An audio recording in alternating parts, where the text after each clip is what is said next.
Sí, es ese. Ok, ya. Entonces ya ubiqué dónde está. De acuerdo. Bueno, entonces, ¿en dónde nos quedamos? Recuérdenme. Habíamos hecho el esquema, habíamos puesto los datos de cada capa. ¿Lo intentaron hacer? Bueno, de hecho aquí ya hicimos esta parte. ¿Qué Sí, nos faltaba? quedamos con la fórmula. De calcularlo, si ¿Con esto logramos... nada más? Ok. A ver, teníamos esta fórmula y teníamos, pero tampoco hemos calculado Q. Eso no lo hicimos. ¿Cómo? A ver, nos piden calcular, déjame ver qué nos están pidiendo calcular.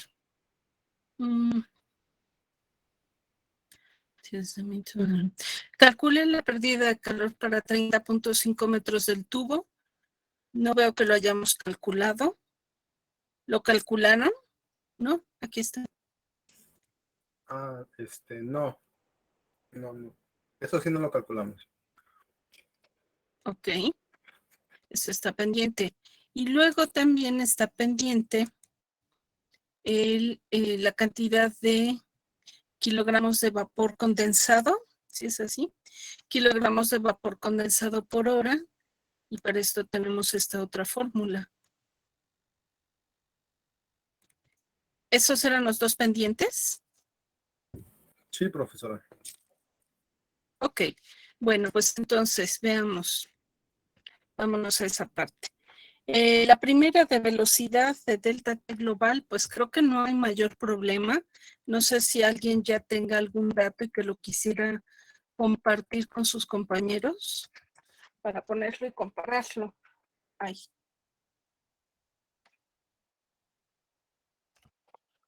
De hecho, ese valor de Q de velocidad, profesora, me da de ¿Sí? 5.386.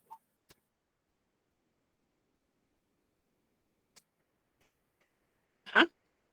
.2463 watts. Ok, muchas gracias. ¿Y los demás, cómo ven? ¿Sí obtuvieron un valor similar?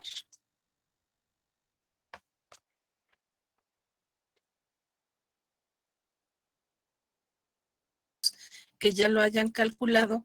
¿Por qué no se van para calcular? Vayan viendo. Nos hace falta un dato para esta ecuación y tenemos que tomar en cuenta una de las consideraciones para poder utilizar esta ecuación, la que está ahí señalada, para entonces calcular la segunda parte de nuestro ejercicio. ¿De acuerdo? En lo que damos un poquito de tiempo, unos 2-3 minutos, chicos. Realmente es hacerlo rápido y ver si tienen dudas de cómo hacer los cálculos, cómo utilizar las fórmulas. Recuerden que tienen dos capas, así que tienen que calcular dos resistencias térmicas, la de la capa A y la de la capa B. Cuando ustedes calculan el radio medio logarítmico de A y de B, pues van a estar cambiando aquí los radios. Es importante que tengamos un cuadro con los radios ya finales bien calculados. En este caso no hicimos cuadro, nada más lo dejamos de esta manera resaltado, pero para que ustedes puedan hacer este cálculo rápidamente, ¿ok? Temperatura 1 y 3, que es parte del delta T global, que abarca todas las capas que tenemos aquí. Aquí faltó poner en el esquema las temperaturas, pero ustedes deben de ponerlo completo, temperaturas, radios, estos datos, tal cual. Bueno, pues entonces tienen ya todo, y T1 y T3, pues abarca la temperatura más alta y la temperatura externa más baja, ¿ok? Entonces creo que ahí no debería de haber problemas. Y con respecto al segundo punto, pues necesitamos encontrar lambda, y hay una consideración de aquí que nos va a permitir hacer este cálculo y utilizar esta ecuación. ¿De acuerdo? Entonces son 7:24. 2-3 minutitos. Ustedes estén trabajando con diferentes capas en paredes esféricas y también cilíndricas. Que cuando estén anotando los radios se den cuenta que siempre van del más pequeño hacia el más grande. Ujú. Si ustedes, por ejemplo, hubieran tomado mal el diámetro interno y el externo y me ponen primero R103 y R202, pues ya desde ahí está mal el ejercicio. Entonces, una forma de evitar eso es siempre estar viendo que tenga lógica los datos que están ustedes colocando. ¿Ok? Y en esta parte estoy dejando el desarrollo, cómo deben de tener las fórmulas, porque ya están calculando para la capa B o bien para la capa A. ¿De acuerdo? Si alguien tiene todavía dudas, avísenme, lo podemos revisar con más detalle. Entonces, dijo profesora que tenemos que tener cuidado, fijarnos de que los radios vayan creciendo con R1, o sea, más. Exacto. Así es. En este caso, por ejemplo, estamos viendo que la difusión de calor va de adentro hacia afuera, así que va a ir de un radio pequeño hacia uno externo. Si fuera todo lo contrario, bueno, pues iría de afuera hacia adentro, entonces iríamos de un radio grande a uno chico. Aquí lo importante es cuando estamos tomando las capas y haciendo el análisis de la resistencia térmica, tomemos bien esos radios y que nos demos cuenta precisamente que tengan lógica. ¿Okay? No es lógico tener un radio intermedio menor que el más pequeño, el más interno. Uh-huh.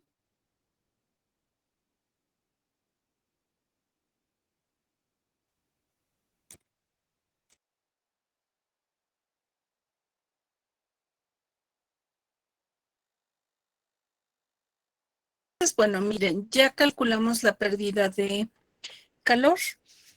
Entonces, ¿cómo vamos a calcular los kilogramos de vapor que se hayan condensado? Tenemos aquí nuestra expresión que dijimos, esta la podemos ocupar. Sí, pero ¿de qué forma? ¿Qué necesitamos conocer? Lambda, ¿qué es? Es el calor latente. Ok, ese calor latente, ¿cómo lo podemos conocer? ¿Qué tenemos que hacer? Podríamos conocer los valores de entalpía de líquido y de vapor a 121.1 grados centígrados. Ok, en estado saturado, ¿no? Sí. Líquido y vapor saturado. O directamente vienen luego en tablas. Bueno, ¿y la Q cómo la vamos a determinar? Q era la Q de velocidad, profesora, yo lo sé con ese valor. ¿Por qué podemos usar ese valor? Porque Q es una pérdida de calor ¿Y qué más? y nos ¿Qué piden podemos aprovechar de nuestras consideraciones?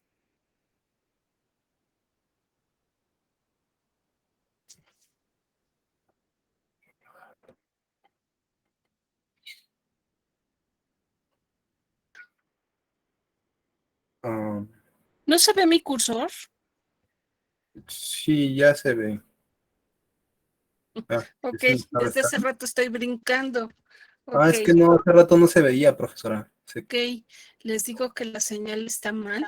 Ya usé lo que me mencionaste, Alberto, pero no sé qué significa. Si yo usé este valor porque tenemos un sistema en estado estable, lo podemos aprovechar para poder ver entonces a través de la pérdida de calor cuántos kilogramos se están condensando de vapor.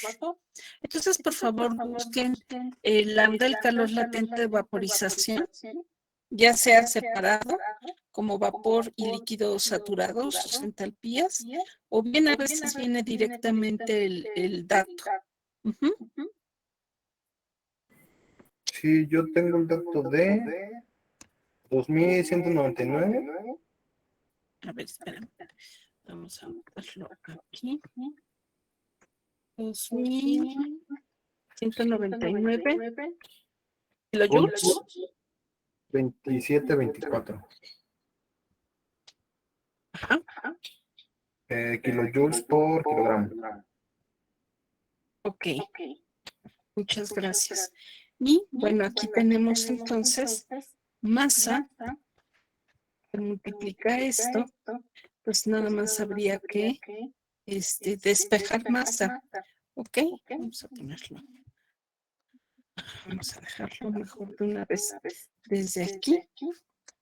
Masa es igual a Q entre lambda.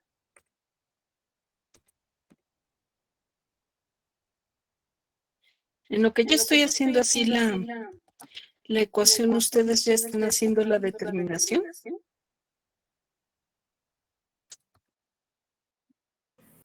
Watts, pero también tenemos kilojoules. Entonces, esos kilojoules, por favor, pásenlos a joules nada más. Porque aquí tenemos watts, que son joules entre segundo, ¿no? Sí, profe. Entonces, abajo nos queda lambda 2000. Entonces, sería, si lo pasamos a joules,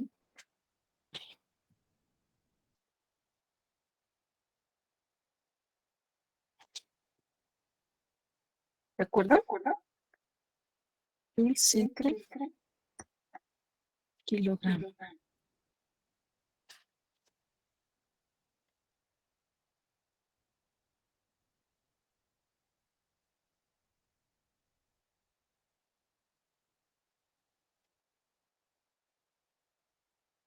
Nos queda una velocidad másica, kilogramos sobre segundo.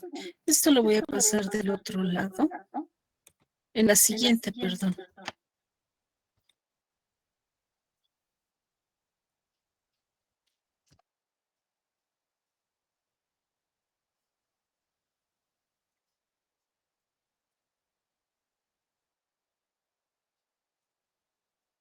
Entonces, ¿cuánto da, chicos?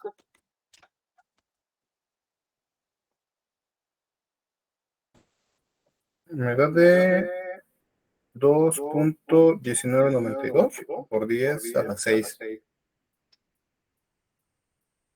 Por 10 a las 6. Ajá.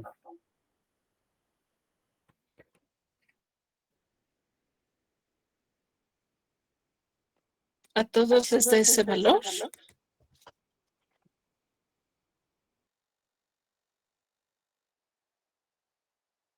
Está muy grande, ¿no? A mí me dio otra cosa. A ver, con estos valores, es que este es 5,000 entre 2 millones. Si obtuvieron todos este valor de lambda, de calor latente de vaporización, A mí me dio de 2.449 por 10 a la menos 3.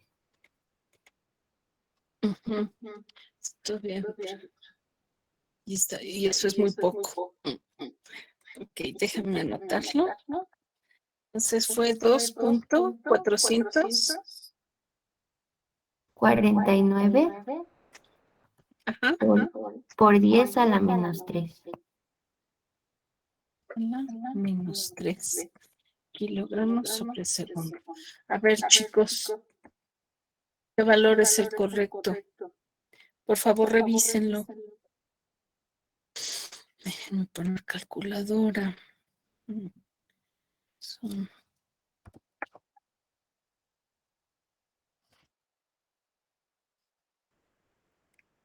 Sí, profesor, es que yo nomás ¿Sí? le ¿Ya di quedó? un valor, Ok. no lo siguiente. Sí, De acuerdo. me da igual que Muy similar, ¿no? Igual varía un poco aquí. Bueno, chicos, pues entonces ya concluimos este ejercicio. ¿Hay alguien que todavía le cueste trabajo alguna parte de este tipo de cálculos?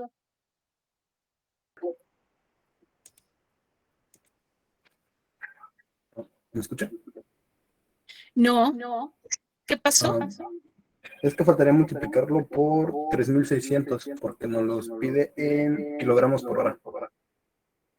Ah, bueno, ok, entonces vamos a ponerlo. Ok. 3600, entonces, segundos. Y abajo iría una hora. A ver, por favor, ¿quién me da ese valor? ¿Verdad? De 8.8189.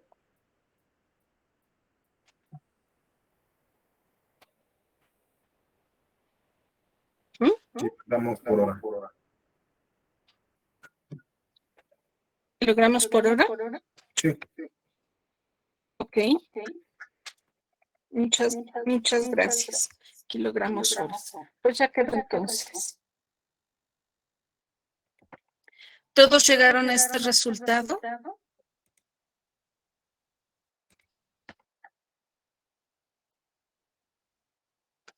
¿Hay alguna duda? La transferencia de calor en fluidos en movimiento. Lo vimos ya de manera molecular por separado. Ahorita vamos a comenzar a ver transferencia de calor con movimiento, pero más adelante vamos a ver transferencia de masa. Y posteriormente recuerden que estos mecanismos se van a dar en forma conjunta o al mismo tiempo, nada más que nosotros los estudiamos separándolos. ¿De acuerdo? Bueno, si tienen duda, me avisan. ¿Por qué estamos estudiando esta parte de transferencia con movimiento? Bueno, pues porque en cualquier proceso vamos a tener corrientes. Puede ser una corriente de calentamiento, una corriente de enfriamiento, y donde se van a presentar medios para la transferencia de calor. Entonces necesitamos revisar exactamente qué es lo que pasa cuando hay este proceso con movimiento. Tenemos diferentes tipos de equipo para transferencia de calor. Aquí la imagen nos muestra uno que es un intercambiador de tubos envolvente. Ahorita nada más estamos viendo como que la parte interna, por decirlo así, está destapado. Y todo esto que se ve como puntitos son muchos tubos que están fijos a este disco que se llama espejo. Y todos estos tubos, que se le conoce como un haz de tubos, están envueltos por un tubo de mayor diámetro. Entonces, bueno, hay diferentes tipos de equipos. Este es uno muy bonito, muy impresionante. A veces se tienen equipos muy grandes. Y esta es la manera de representarlo en diagrama, que tal vez ya lo hayan visto en balance de materia. ¿Ok? Entonces, principalmente es esto en corrientes, pues vamos a tener ya sea calentamiento o enfriamiento con movimiento. ¿Qué es lo que pasa? Vamos a plantear primeramente qué es lo que pasa con la transferencia de calor en un equipo donde se tiene un tamaño muy pequeño. Entonces, miren, en la parte de aquí adelante tenemos lo que se ve como rosa gris. Es una parte donde se está cediendo calor, digamos que tiene una resistencia y se mantiene la temperatura constante de este bloque que transfiere calor al otro compartimiento. En esta parte está entrando agua. Aquí lo vemos con volumen y en esta parte donde está mi cursor, si lo llegan a ver, ya se ve nada más en dos dimensiones. Entonces, el primer cuadro es donde tenemos el control de temperatura, se mantiene constante T1, T1 va a ser mayor que T2, T2 es la temperatura a la que entra el agua, que es bombeada de manera constante, y también es constante la temperatura a este equipo. Entonces, el agua entra, recorre esta distancia que se tiene del equipo. Obviamente, si tenemos una diferencia de temperaturas, pues se establece un flux de calor. Pero como es tan pequeño este equipo, realmente la temperatura 2 de entrada sale casi igual en la salida, se sale tal cual, no hay un cambio como tal, precisamente porque no hay suficiente tiempo de contacto del agua con la pared de esta parte, ¿ok? Sin embargo, obviamente existen algunos cambios. Este primer recuadro, este primer rectángulo que está señalado, viene siendo la parte donde se mantiene constante el calor que se está o la energía térmica que se va a ceder al agua. De hecho, aquí vemos esta línea, déjenme ponerle otro color. Ok, este también. Ok, entonces, esta temperatura, que es esta línea horizontal, representa cómo se mantiene la temperatura en este bloque de manera constante. Al paso del agua, bueno, ya quedamos que es muy corta la distancia. Sin embargo, al tener paso del agua en contacto con un sólido, ¿qué es lo que se forma? Pues una capa límite. Y si recordamos qué pasa en la zona más pegada, la adyacente completamente a este sólido, pues es donde va a haber un cambio muy drástico, donde hay un gradiente muy marcado de temperatura. Conforme se aleja de esta placa, pues entonces sí sigue habiendo un cambio, pero no tan distintivo como en la primera capa, que aquí la tenemos identificada como subcapa laminar. Y ya más alejada hacia una subcapa turbulenta, pues no tenemos un cambio muy importante, ¿ok? Entonces, en el seno del fluido del agua que está entrando a ese compartimiento, pues no hay un cambio notable de temperatura.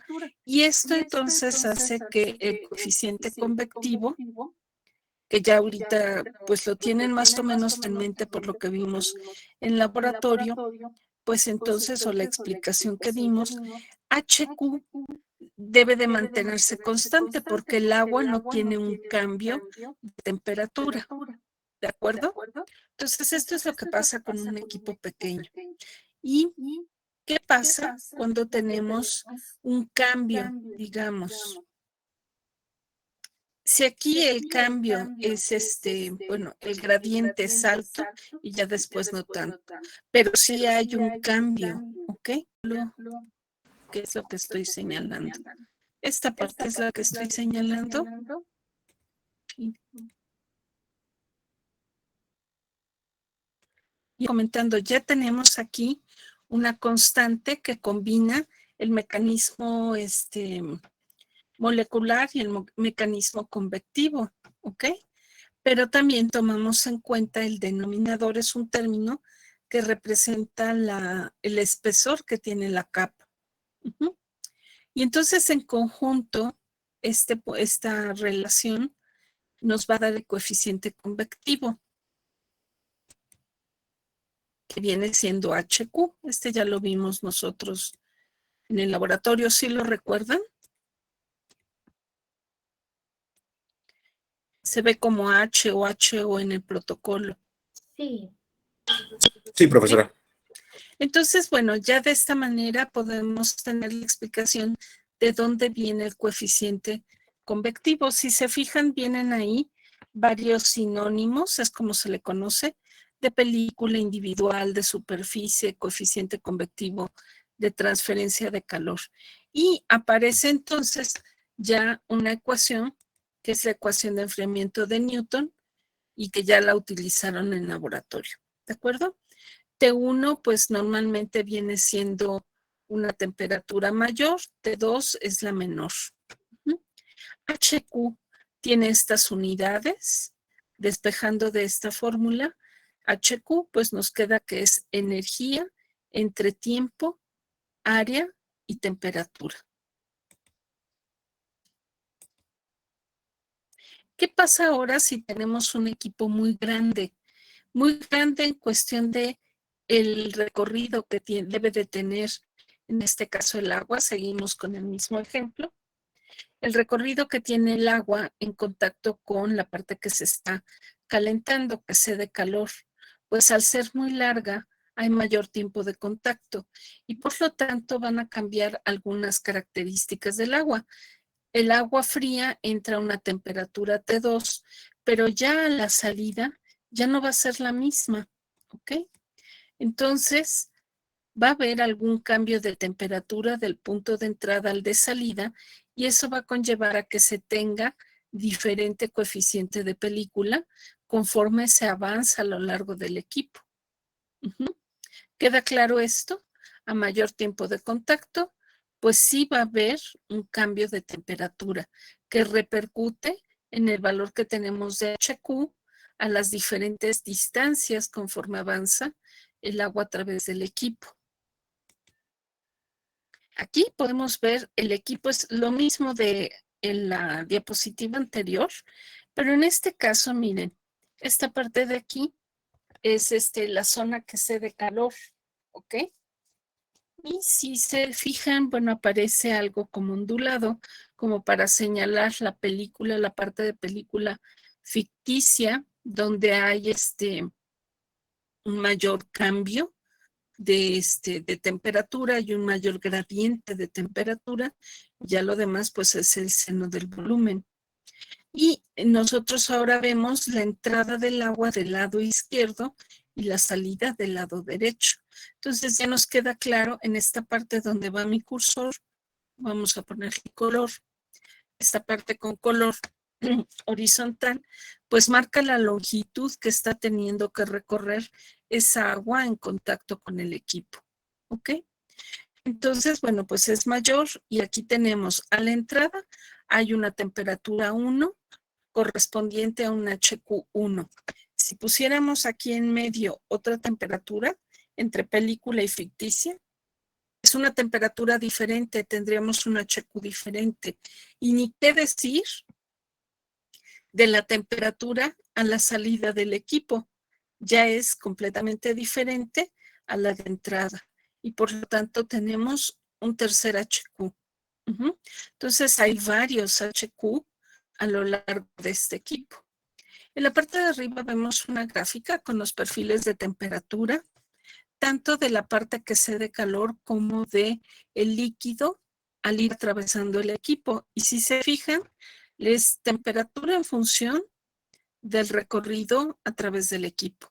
La temperatura de la parte que cede calor es constante. Esta T1 se mantiene constante todo el tiempo. Sin embargo, el agua entra fría, pero conforme avanza en el equipo, adquiere mayor energía, absorbe la energía que está cediendo esta parte. Y bueno, pues con eso podemos explicar por qué se conoce que hay coeficientes locales, que son estos. Cuando el equipo es grande, pues en cualquier punto con respecto a la entrada, vamos a tener un HQ, un coeficiente local. ¿Ok? A mí me puede interesar calcular un HQ que esté a 0.3 metros de la entrada del equipo, o prefiero que sea 0.7 metros de la entrada del equipo. Pero si nosotros necesitamos un coeficiente promedio, pues habrá que tomar en cuenta toda el área del equipo. Eso es también otra forma de trabajarlo. A veces trabajamos con coeficientes locales o con coeficientes promedio. Este es el perfil de temperatura que podemos observar en un equipo que es grande. En la parte de arriba ahora es la entrada, la parte de abajo es la salida del equipo.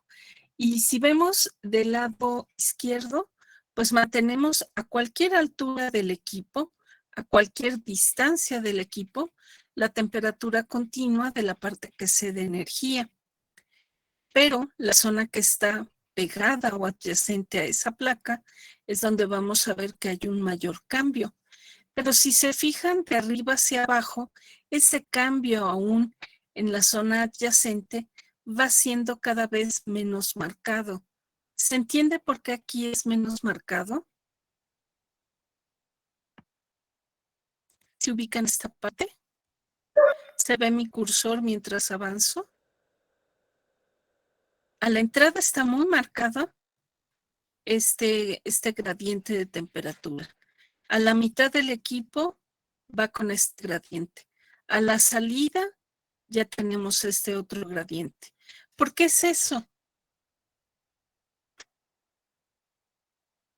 Pues porque lo que hablamos aquí, el fluido que está entrando y está en contacto con el equipo, poco a poco va adquiriendo mayor temperatura y por lo tanto, esta distancia que hay entre estas dos líneas, la que es completamente horizontal y esta que va aumentando, pues esta distancia, ¿cómo se le llama? ¿Qué viene siendo? ¿La identifican? Esta distancia de aquí, acá, vamos a ponerle ajá. Esta distancia de aquí a acá, ¿qué viene siendo?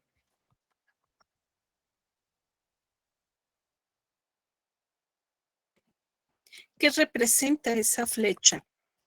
¿Quién me lo puede decir?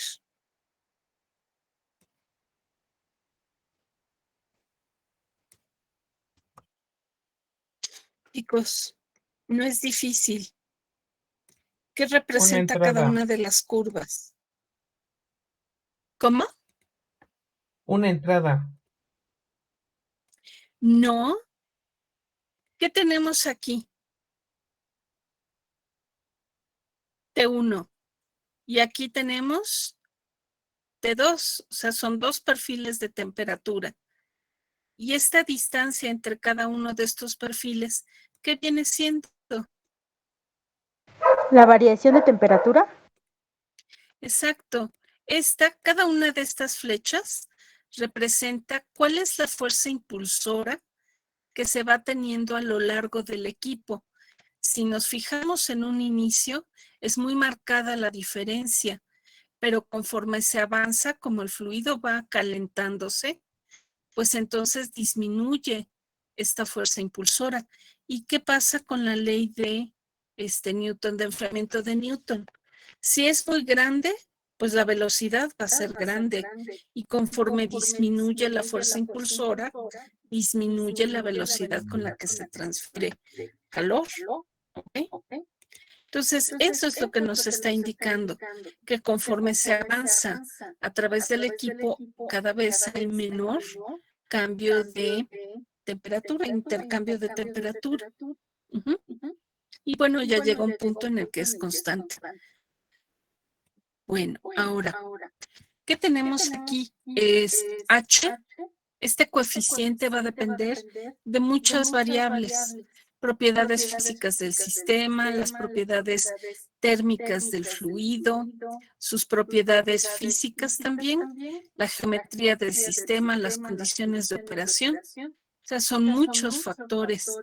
Cuando nosotros buscábamos la conductividad térmica en tablas, ¿qué teníamos que tomar en cuenta? Una era el material, pero también debíamos de tomar en cuenta la temperatura promedio del sistema, a la cual estaba expuesto ese material. En este caso, necesitamos tablas en las que se tengan que buscar desde la propiedad física del sistema, propiedades térmicas y físicas del fluido, la geometría que tiene el sistema. No es lo mismo tener una tubería donde está fluyendo, tubería de sección circular, donde fluye el fluido a través en su parte interna, que tener un fluido que está sobre una placa plana o que está fluyendo sobre una esfera. Uh-huh. Entonces, ¿se imaginan esas tablas? Deben de tener muchos factores, pero esto no es posible porque es muy específico para cada uno de estos puntos. Entonces, en realidad, no tenemos tablas para encontrar un coeficiente convectivo. Uh-huh. ¿Queda claro por qué no hay tablas para coeficientes convectivos? Sí, profesora. Bueno, Sí, profesora. ok. Entonces, déjenme nada más pasar esto para acá.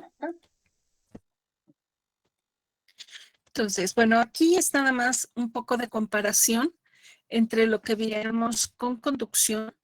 Si ponemos la ecuación de Fourier en esta forma, pues teníamos que la velocidad de conducción es directamente proporcional al área, la Profesora. conductividad térmica. ¿Qué pasó? Ya cambió de diapositiva, es que yo sigo viendo la H. Ya cambié de diapositiva. Sí, Ay, no sigue me viendo digan que no se ve. Es que está muy lento y no se cambia. Sí, no sé qué hacer, chicos. ¿Nos esperamos un poquito? Sí, podría ser porque así está difícil de entender. Comentaba, aquí tenemos la ecuación para calcular velocidad por conducción y abajo está la de convección. Esa manera de compararlo con una forma similar entre ambas. Y lo que vemos que varía es la K y H. Cada uno de estos términos nos da, nos da un dato importante. Es característico del material, característico del fluido, H, pero también nos indica la facilidad que ofrece el medio para la transferencia de calor. Y el punto en el cual se diferencian, pues viene siendo que la conductividad térmica, al momento de revisar las unidades fundamentales, pues está relacionado con una longitud y en el caso de coeficiente de película, está relacionado con un área. Es la diferencia que tienen de unidades. ¿De acuerdo? Voy a cambiar otra diapositiva.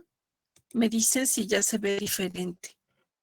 Mientras les platico, como no hay tablas para encontrar coeficientes de convectivos de calor, pues entonces debe de haber alguna otra forma de obtenerlos. Ya se ve la otra diapositiva con expresiones que se obtienen de experimentos para sistemas muy en particulares. Es decir, hay artículos que uno puede consultar y encontrar una ecuación empírica que podemos utilizar para encontrar HQ. Ujú. Pero finalmente uno trabaja con números también adimensionales. ¿De acuerdo? Me avisan si puedo avanzar.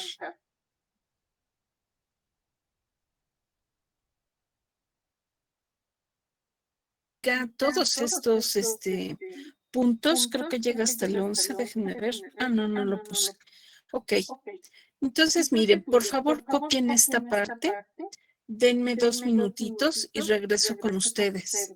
Lo que vamos a ver de estos puntos ya aplicados, ¿de acuerdo? Bueno, estos son los pasos que tenemos. Vamos a revisarlos ya directamente, aplicándolo para obtener H, HQ. ¿Qué necesitamos hacer? Bueno, pues vamos a ver primero qué variables vamos a considerar que afectan a H. Y son las que hemos estado hablando. Ya aquí tengo una tabla donde estoy señalando cada una de ellas. Por ejemplo, yo digo que afectan las características físicas del sistema, como cuál, pues el tamaño de la tubería. Voy a tomar en cuenta la variable de diámetro y la voy a representar como D mayúscula.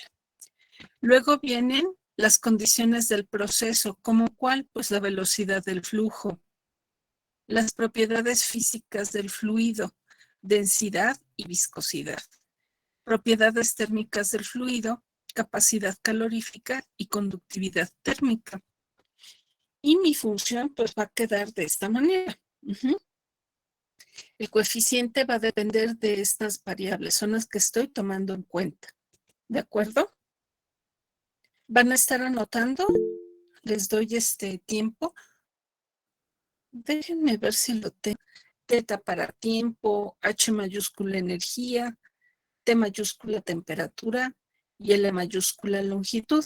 Y ya tenemos definida cada una de estas variables con sus unidades fundamentales. Después, ¿qué es lo que vamos a hacer? Pues desarrollar la serie de potencias. ¿Cómo lo hacemos? Tomando esta forma de la ecuación, lo que hacemos es sustituir cada una de las variables por sus unidades, incluyendo H.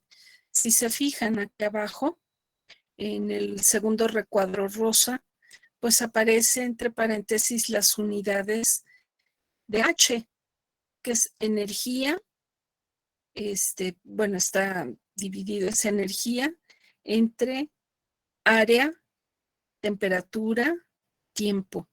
Y tenemos una M con exponente 0. Debemos de incluirla porque aunque no aparezcan las unidades de H, en algunas de las otras variables, como por ejemplo el calor específico, la densidad, aparece esa M. Después, para el desarrollo de potencias, hay que introducir una constante y ya después esta constante va a multiplicar a todos los términos o todas las variables que estamos considerando. Entonces, si se fijan, diámetro, por ejemplo, aparece solo L. Aquí sería densidad más entre longitud al cubo. Y así cada uno de los términos de esta ecuación aparece abajo con sus unidades y a cada uno le damos un exponente con respecto al abecedario. ¿Ya se dieron cuenta? Si hubiera más, pues ponemos más. ¿Quedó claro cómo se obtuvo?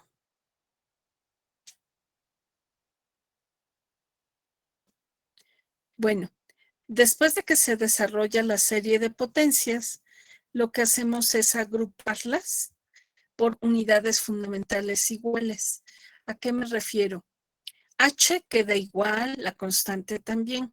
Ahora voy a juntar a todos los que tengan L, pero fíjense cómo hay unos positivos, otros negativos, uno tiene hasta un número.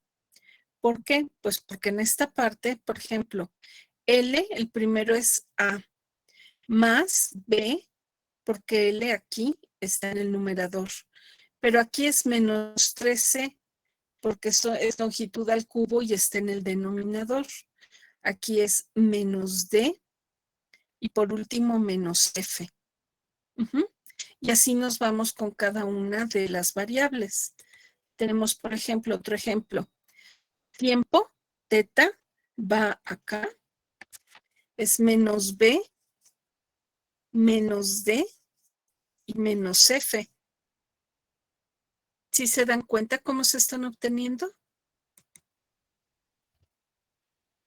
Sí, Y profe. bueno, pues así lo hacemos con cada uno de estos términos. Después vamos a obtener una serie de ecuaciones. ¿Y cómo lo vamos a hacer? Bueno, pues igual voy a tomar en cuenta ahora los exponentes que tiene cada una de las unidades de H. Por ejemplo, para mi primera ecuación, H tiene un exponente 1 positivo, entonces es 1 es igual a, y ahora busco H de este lado, es E más F, así que es 1 es igual a E más F. A ver, vamos a ver el segundo, longitud es menos 2, es igual a A más B menos 3C menos D menos F. ¿Ya le agarraron el paso? Tiempo, por ejemplo, es menos 1, es igual a menos C menos F. La cuarta, que es, ¿cuál es? Es tiempo, la otra fue temperatura. La cuarta es teta, tiempo, es menos 1 es igual a menos B menos D menos F. Y la última es masa, pues es 0 es igual a C más D menos C. Y así es como yo obtengo, pues, 5 ecuaciones que voy a necesitar resolver. Lo voy a dejar en términos de 2 variables. En este caso, pues va a ser E, esta E, y una B, B de bueno, y E de elefante. Entonces, bueno, ya buscando la solución, encuentro cada una de las definiciones. F, por ejemplo, es 1 menos C. La D de dedo es E menos B. C es igual a B. A quedó en términos de B menos 1. Y entonces ahora estos significados para cada una de los términos, de los exponentes, los voy a sustituir. Entonces me queda, por ejemplo, A ahora es B menos 1. Recordemos, aquí está. A, B menos 1. Esta B es B, C es B, D es E menos B, E pues es E, F es 1 menos C. Y no pierdo de vista lo que representa cada uno de los términos. Este es diámetro, velocidad, densidad, viscosidad y así sucesivamente.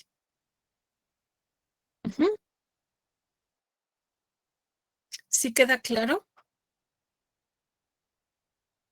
Y por último, pues entonces yo hago una agrupación de todos los términos que tienen B, todos los que tienen E y los que no tienen ningún exponente de letras, ¿ok? Vemos, por ejemplo, este B. ¿Dónde aparece B? Bueno, aparece B positivo, entonces diámetro queda en el numerador. Aquí aparece B positivo, la velocidad queda en el numerador. Aquí aparece otra B positiva, pues es densidad y queda en el numerador. Pero aquí aparece una B negativa. Entonces, mu, viscosidad, queda en el denominador. Así es como se obtuvo este término. Lo mismo en esta parte. Ahora veamos, por ejemplo, K y D. K no tiene B. K está solito. ¿Y qué otra habíamos visto? K, no es cierto, acá. Y D de diámetro. ¿Ok?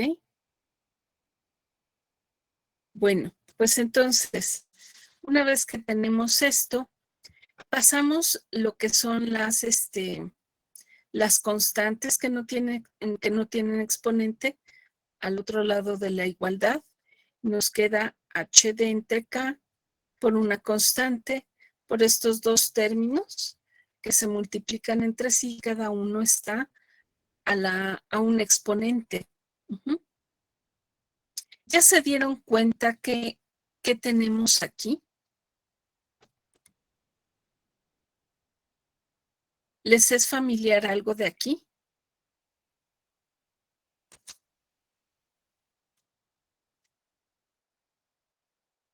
¿Eso no les es familiar?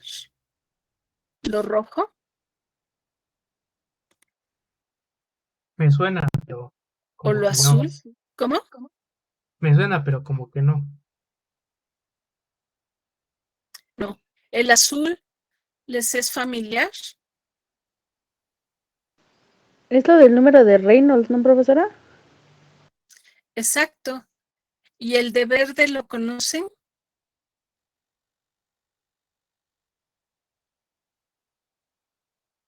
No, tal vez todavía no lo conocen. Pero entonces cada uno de ellos es un número adimensional. Y sí, el azul es el número de Reynolds. Entonces vamos a darles ahora nombres. Aquí tenemos el número de Nusselt. Aquí está cómo se escribe en la parte de abajo y lo que significa. Número de Reynolds. Y el último es el número de Prandtl. ¿Se acuerdan del concepto, el teorema de Prandtl, cuando comenzamos a ver capa límite? ¿Sí se acuerdan? Pues ese mismo Prandtl tiene su número adimensional. Y miren, lo que acabamos de obtener es en sí esta expresión. Déjenme ponerla aquí. Vamos a ponerle Arial. Se nota un poco mejor.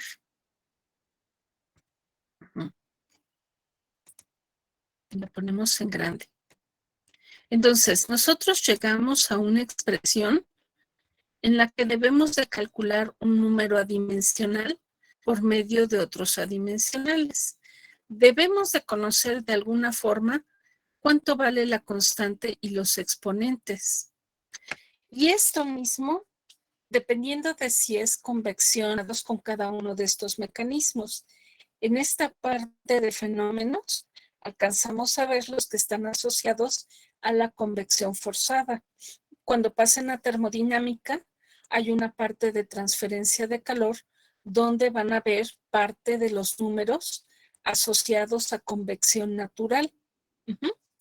Entonces nosotros nos vamos a quedar con esta parte para convección forzada. ¿Qué pasa si yo tengo una expresión que me permite calcular el número de Nusselt?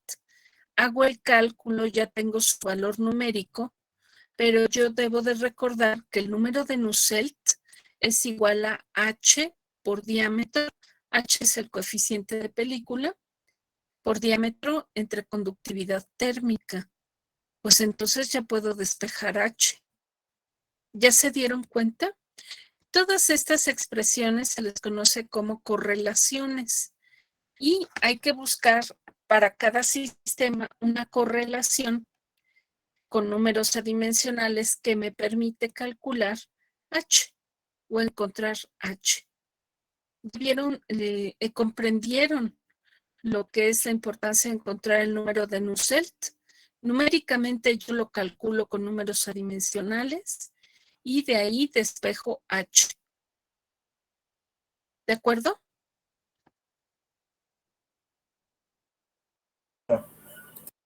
Sí. Ok. ¿Quieren copiar algo? Viene en sus, en ese documento que les subí en esa lectura. ¿Sí lo Solo están la viendo forma, todos? creo que esa ¿Cómo? de nu no viene.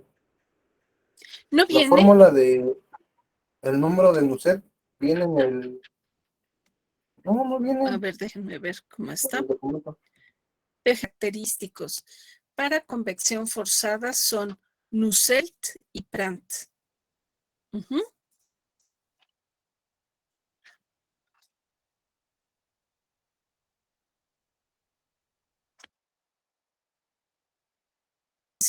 Existen muchos. Hay para transferencia de calor. Ya vimos que algunos son para convección natural, otros para convección forzada. Hay números adimensionales relacionados con transferencia de masa, que también los estaremos viendo. Entonces, existen diferentes dependiendo lo que estemos calculando. Y en el manual les comentaba, pues pueden consultarlos. Es la página 112 y 112 nada más.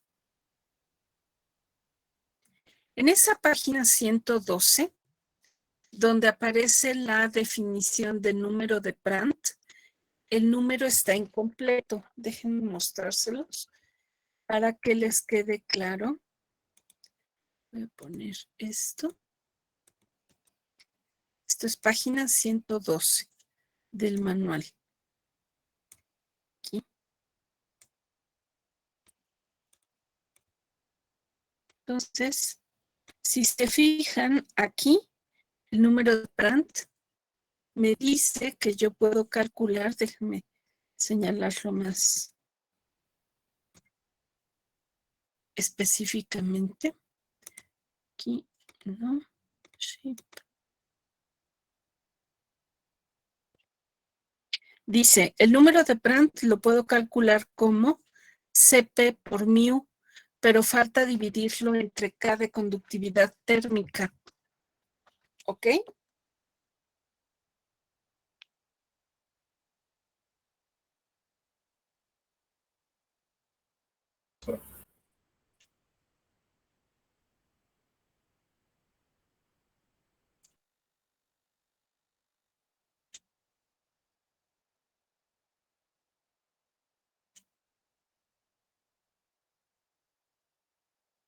El manual vienen números adimensionales. Déjenme ponerlo aquí. Manual, página 112. Números adimensionales. Habrá algunos que no conozcan, pero poco a poco se los iré presentando. ¿Ok? Bueno.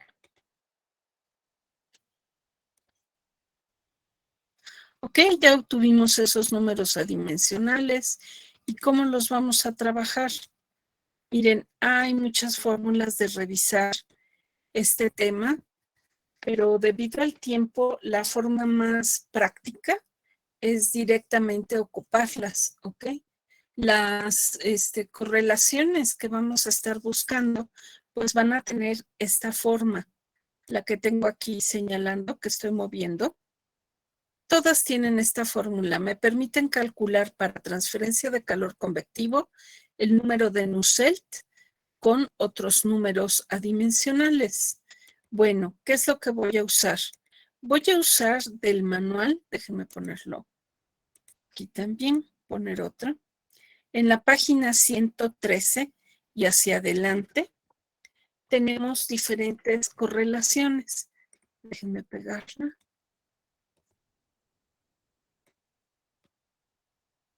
Página 113, ¿ok?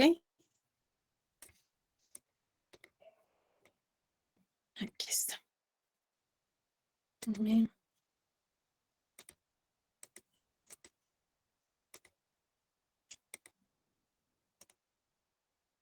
(113) correlaciones. ¿Okay? ¿Para qué me sirven las correlaciones?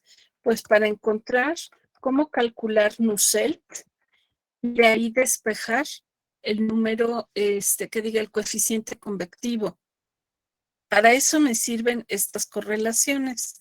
Y fíjense, dice, correlación para transferencia de ímpetu y calor en flujo externo sin cambio de fase. Y más adelante tenemos H3, que es una correlación para transferencia de ímpetu y calor con un flujo interno. ¿Cómo las vamos a ocupar? Bueno, pues si se fijan, estas correlaciones tienen 3 columnas. La primera columna, que es una de las más importantes, pues es ver qué tipo de sistema tenemos. En este caso, pues tenemos una placa plana. Pero si revisan su manual, va a haber placas planas, va a haber flujo externo perpendicular a un cilindro, flujo externo sobre una esfera, flujo laminar en tubos de sección circular. También tenemos, serían todos, ¿ok? Al menos esas 3 geometrías son las que tenemos. Bueno, no todo. También hay caída de una gota.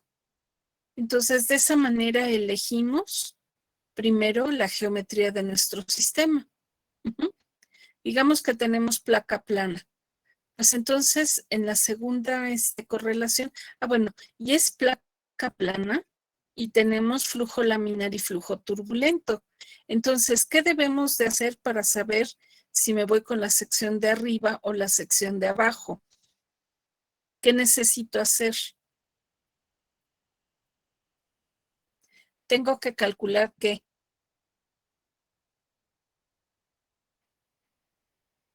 El número de Reynolds. El número de Reynolds, ¿ok? Entonces, yo tengo que calcular el número de Reynolds para elegir si trabajo con flujo laminar o flujo turbulento. Pero, ¿con qué temperatura debo de establecer las propiedades del fluido? ¿Y de cuál? ¿Ok? Entonces, en la tercera columna, nosotros tenemos la indicación de qué temperatura utilizar, algunas restricciones, si se trata de un coeficiente local o promedio. Recuerden, el local depende de la distancia que se tenga dentro del equipo con respecto a la entrada. Es algo puntual. O bien, si me interesa el HQ de todo el equipo, pues voy a ocupar un promedio. Bueno, si se fijan, la mayoría de estas correlaciones que les estoy mostrando tienen una T con una raya arriba. Y en la primera que dice 12.8, aparece aquí, no se ve mucho, pero es una T con una línea arriba. Y viene siendo una temperatura que se conoce como promedio o de película. Y se calcula como la suma de la temperatura de la superficie más la temperatura del fluido libre entre 2. Por eso es temperatura promedio o de película. Y con esta temperatura yo calculo, o más bien yo busco, las propiedades del fluido para calcular el número de Reynolds y ya determinar con qué bloque de fórmulas voy a trabajar. Digamos que salió flujo laminar. Sigo calculando número de Nusselt, eso es lo que busco para despejar HQ. Pero resulta que aquí tengo la 1210, puedo calcular Nusselt. La 1213 también me permite calcular Nusselt. La 1214 también. ¿Cuál de estas tres voy a ocupar? Bueno, pues primero tengo que ver si es local o promedio. La ecuación, la correlación 1210 es local.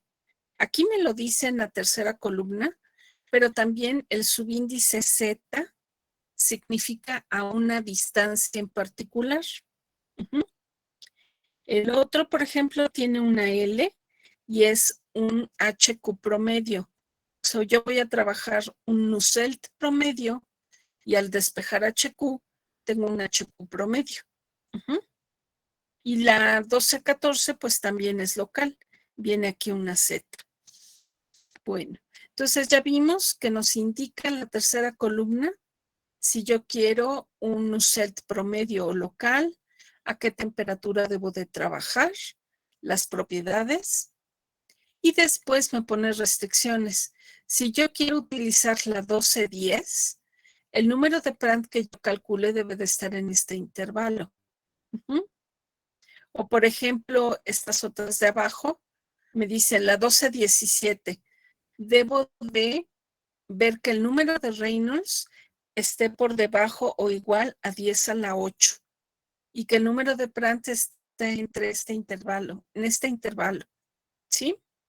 Entonces, aquí es donde debemos de ver, una vez que elegimos con qué vamos a trabajar, hacer los cálculos. En algunos solo es número de Reynolds, en algunos es solo el de Prandtl y en otros pues es ambos.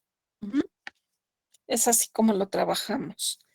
¿Alguna pregunta hasta aquí o queda claro?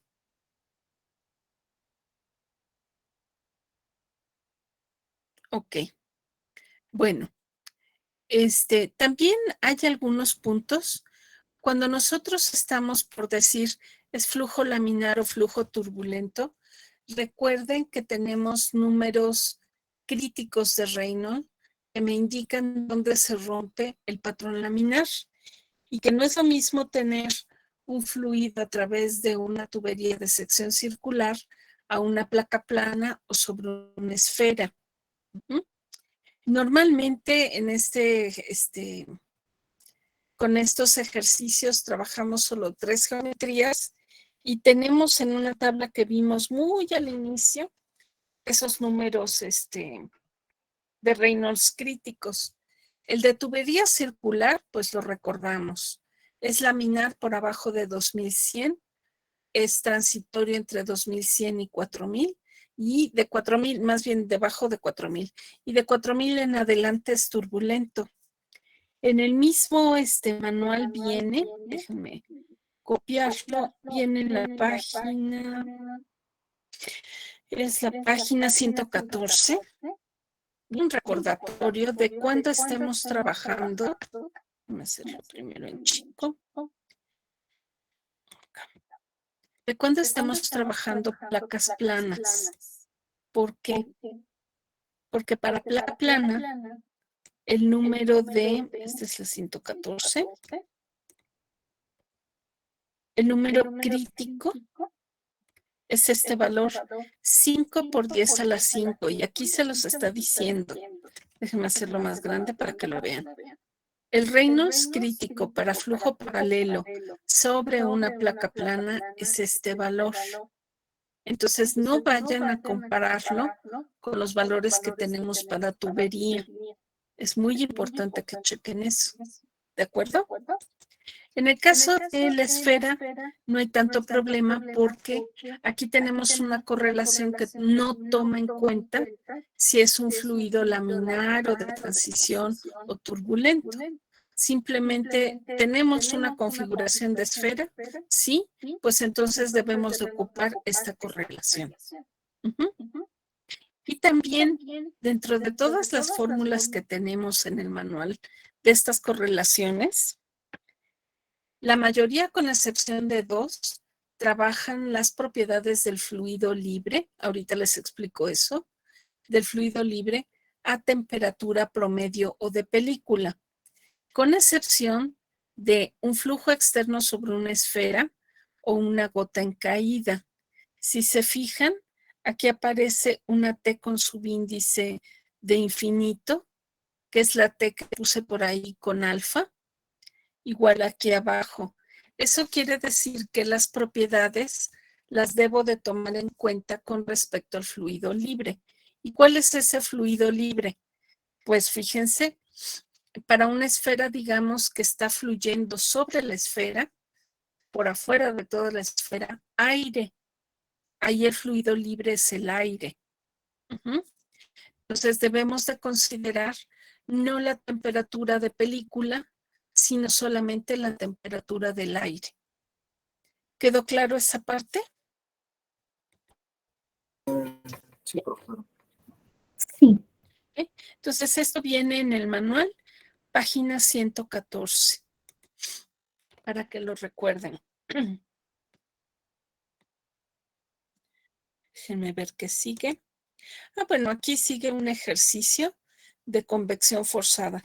Miren, cópienlo, por favor. Si pueden ir tomando captura de pantalla y vayan anotando los pasos a seguir, ¿ok? Para que nos dé tiempo de revisar un poquito más.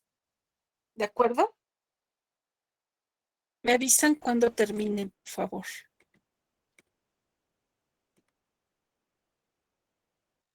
Primero, de escribir primero, y después lo revisamos poco a poco, ¿ok? Entonces, bueno, leemos el ejercicio, vemos primero qué configuraciones hacemos nuestro esquema. En este caso, pues es una esfera que está rodeada por un flujo de aire. Debemos de ver qué datos tenemos. Por un lado tenemos temperatura, presión del aire. Déjenme irla quitando. Aquí, por ejemplo, estoy poniendo cómo representar la temperatura. En algunos casos, en referencia, viene como TO o es de outside, es lo que está por afuera, el fluido libre. Y de hecho aquí pónganlo, por favor. Este es el fluido libre. En este caso, si fuera agua o lo que sea. Entonces, así representamos su temperatura. En el manual, las correlaciones vienen con un subíndice de infinito. Yo puse alfa porque no encontré el símbolo de infinito. Entonces, directamente es esta la temperatura, su velocidad. De la esfera, pues tenemos su diámetro, la temperatura de superficie. Entonces, ubicamos geometría, hacemos el esquema, colocamos los datos que conocemos. Hay que ver qué es lo que nos están pidiendo. En este caso, ¿qué nos están pidiendo encontrar? ¿Qué nos piden determinar? Que diga el coeficiente promedio de transferencia. ¿Okay? Entonces, directamente ya nos están poniendo que debe de ser un valor promedio. ¿De acuerdo? Bueno. Entonces, fijarse que nos piden, fijarse quién es el fluido libre, ya lo apuntamos aquí. Después de ello, vamos a calcular el número de Reynolds y definir el tipo de flujo. Pero recuerden que yo me adelanté un poquito y yo les estaba comentando que tenemos flujo exterior sobre una esfera. Y en este caso, de acuerdo al manual, nos está indicando, estoy acercándolo, que debemos de utilizar las propiedades del fluido libre. Aquí está T, subíndice infinito. Entonces, en este caso, esta es a la temperatura a la cual vamos a encontrar las propiedades del fluido. Es decir, necesitamos densidad, viscosidad, capacidad calorífica y conductividad térmica del aire. ¿A qué temperatura? A la del aire. Y ya con eso entonces podemos decir, pues aparte de la configuración, si es laminar o si es turbulento. Después de eso, bueno, ya aquí ya encontré la correlación. Debo de anotar qué correlación es. En esta pues no hay problema, es la única. Nada más decimos, bueno, se encontró la correlación 12-23 y debemos entonces de hacer estos cálculos. Miren, aquí está un poquito adelantado, déjenme hacerlo grande. Esta correlación me está poniendo como condiciones o limitantes que el número de Reynolds cumpla con este intervalo. El número de Brandt también debe de tener un intervalo a cumplir. Y viene una tercera limitante o restricción, que es la relación de mu entre mu s. Bueno, este término en particular, que señalo ahora sí con esta ruedita, esta circunferencia, este término es un factor de corrección para fluidos viscosos. ¿Cómo es el fluido libre en este ejercicio? ¿Qué tenemos? ¿Es viscoso o no es viscoso?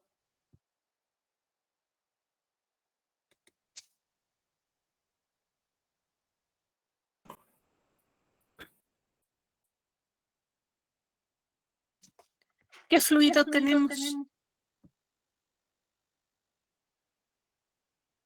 Libre. Fluido libre, pero ¿qué fluido es? Es aire.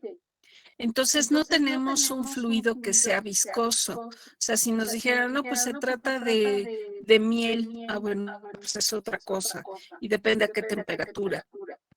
Entonces no necesitamos para el aire o para agua, por ejemplo, o para vinagre, no necesitamos calcular este término, solo calculamos esta primera parte. En transferencia de calor, están ustedes ahorita, están, no, sí, más adelante llevan transferencia de calor. Muy seguramente van a ver cómo hacer este factor.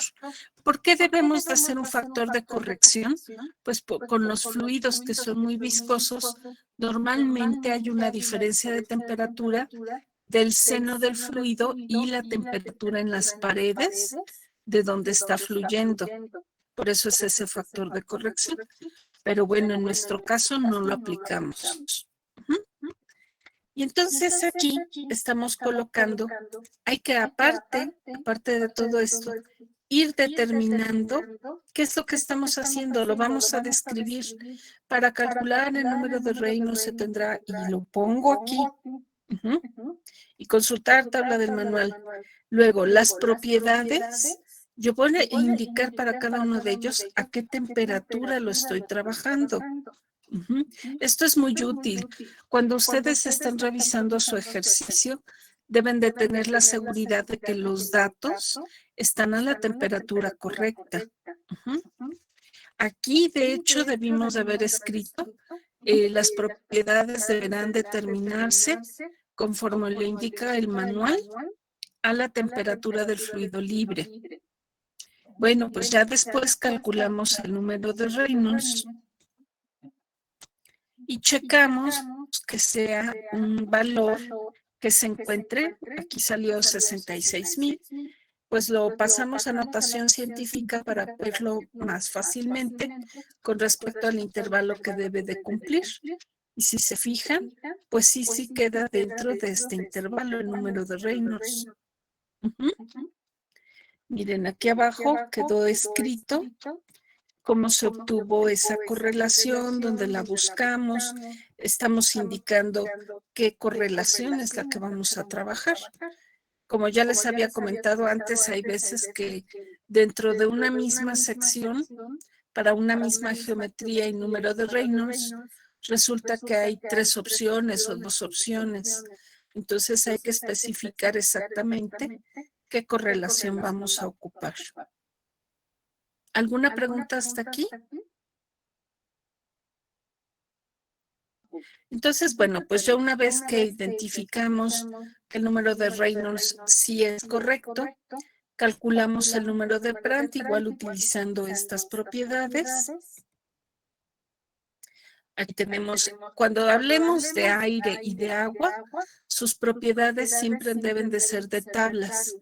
Muy en particular, cuando estamos trabajando con las tablas, algunas tienen ya calculado el número de Prandtl. Y les pido, porque por ahí hay algún error con el número de Prandtl, lo hemos estado trabajando y hemos encontrado alguno que otro error. No ocupen el valor de esta columna, calcúlenlo. Ya vimos que hay que corregir la fórmula que se tiene para esa parte. Así que, por favor, calculen el número de Prandtl. No utilicen este. También a manera de recordatorio, fíjense aquí, esta, por favor, pónganle un color así muy destacable. Cuando estamos trabajando con tablas, que viene, por ejemplo, con un exponente, mu por 10 a la 5, a mí me están dando mu por 10 a la 5 es igual a unos 62 kilogramos sobre metro segundo. Pero yo solo quiero mu, así que tengo que despejarlo. 10 a la 5 pasa dividiendo y después lo paso al numerador. Así que el valor yo lo tomo como 1.62 por 10 a la menos 5 y con las unidades que yo requiero. Para que no se olviden que no es que esté mal y le falte un signo, sino que ocurre este despeje. Y sobre todo, pues que no se equivoquen y tengan mal este dato con todos los cálculos. ¿De acuerdo? Por favor, hagan esa anotación. Les doy un minutito, bueno, 2, para que hagan esta anotación, por favor.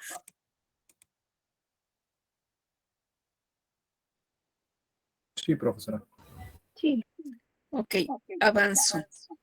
Entonces estábamos viendo de dónde obtener las propiedades, las dejo indicadas con las temperaturas y fue a la temperatura del fluido libre. ¿Por qué? Porque el caso es de una esfera y así nos lo indica el manual, la correlación. Aquí ya tenemos el cálculo de Prandtl. Y con el cálculo de Prandtl también lo comparamos con nuestro intervalo y nos damos cuenta, déjenme ponerlo grande, está dentro del intervalo. Pues entonces ya nada más necesitamos calcular el número de Nusselt. Aquí, recuerden, es una nu con una rayita aquí en medio. Eso quiere decir que fue promedio. Aquí ya lo estoy poniendo como nu promedio para no poner la rayita, era más fácil. Y aquí ya tengo el valor de Prandtl. ¿Para qué quiero el valor de Prandtl? Pues, el de Nusselt. Pues precisamente porque Nusselt se define como HQ por L entre K de fluido. Déjenme comentarles algo que me faltó decirles. Esta L aparece, por ejemplo, donde nosotros obtuvimos, a ver, estamos aquí en la 27, creo que fue aquí. Ajá. En la correlación que obtuvimos aquí, esta fórmula, tenemos Nusselt como H y una V. Pero ahorita que estamos haciendo el ejercicio, aparece en el manual una L. Bueno, pues esta L nos indica que es una dimensión característica del sistema. Es decir, la dimensión característica de una tubería no es la misma que de una placa plana o una esfera. Así que esa L gruesa representa dimensión característica. ¿Qué es lo que tengo? Yo tengo una esfera, así que la dimensión característica viene siendo el diámetro externo. Déjenme ver si puedo hacer hacia arriba todo esto. Creo que sí. Voy a hacer chico esto. Y aquí es donde podemos ver esta L va a estar sustituyéndose por un diámetro externo de la esfera. Si tuviéramos una placa plana, la L sería una L de longitud de la placa. Si tenemos un fluido que está por afuera de un tubo y corre de manera paralela, pues sería la longitud del tubo. Y diámetro externo, perdón. Sería el diámetro externo el que debemos de tomar en cuenta. Si el fluido está por adentro de una tubería, sería el diámetro interno. ¿Ya quedó claro esa parte? Entonces, fíjense, aquí obtuvimos número de Nusselt, pero yo tengo a qué corresponde, así que despejo HQ y lo calculo. Entonces, ya aquí obtengo HQ.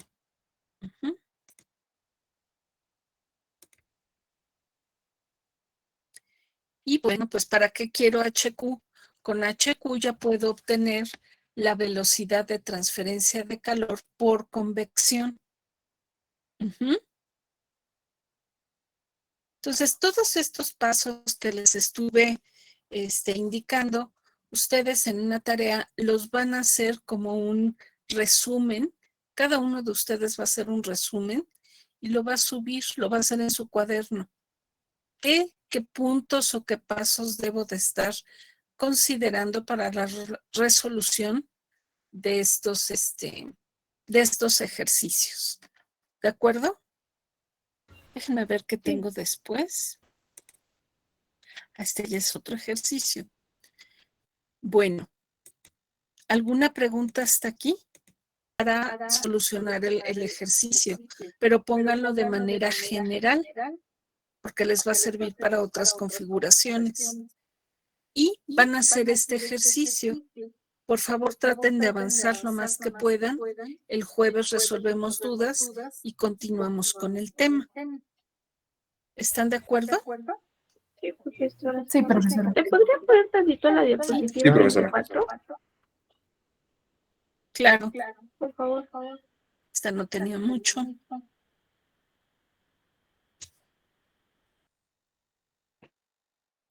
Gracias. De nada. Fue 23, 24, 25, 26, fue una nota cultural, 27. ¿Ok? Y en un ratito ya estuvo esta tarea de los pasos a describir.